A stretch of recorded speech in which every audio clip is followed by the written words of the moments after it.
कि हाल पूछा तारू काहे बेहाल कोई के कि सारा सपना के हमारा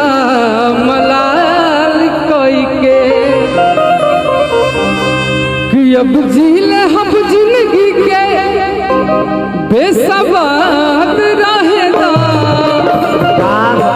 या मुकुल पहाड़ घूमा कि बर्बाद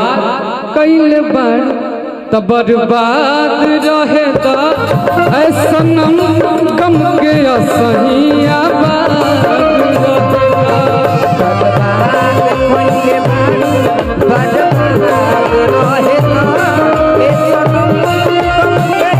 बोलू भैया करीना जी ये हमरा मिलल बर्थडे पर पेड़ में से सबसे पहला गिफ्ट पेड़ में से टूटल है। केकर हाथ से मिलल है ना बताई तार नजर बड़े खराब लग जाला हमरा। अच्छा हाल पूछा तारू काहे बेहाल कोई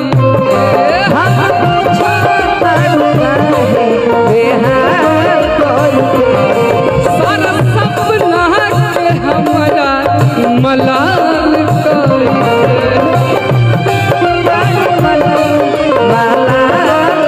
अब झील हम जिंदगी के बेसबाद रहेगा अब झील हम जिंदगी के बेसबाद रहेगा। अमित जी गोरखपुर वाले बर्बाद कैले बाड़ू तब बर्बाद रहेगा ऐसा नम गम के असहिया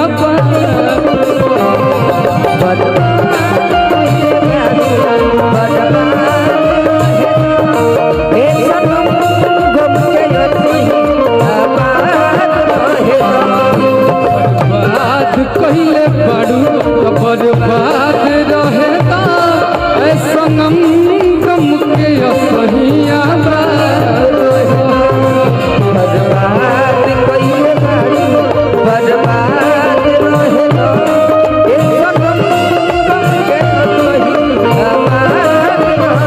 लेकिन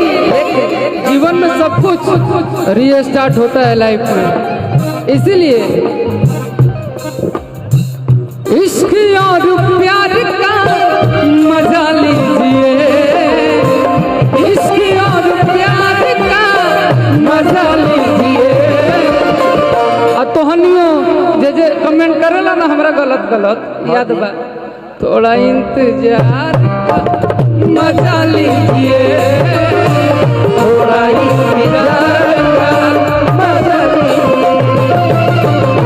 दिल बेकरार का मजा लीजिए, दिल बेकरार का मजा लीजिए, थोड़ा इंतजार का मजा लीजिए, थोड़ा इंतजार का मजा लीजिए। लेकिन सब हटा के हमारे भाई बाहर से आए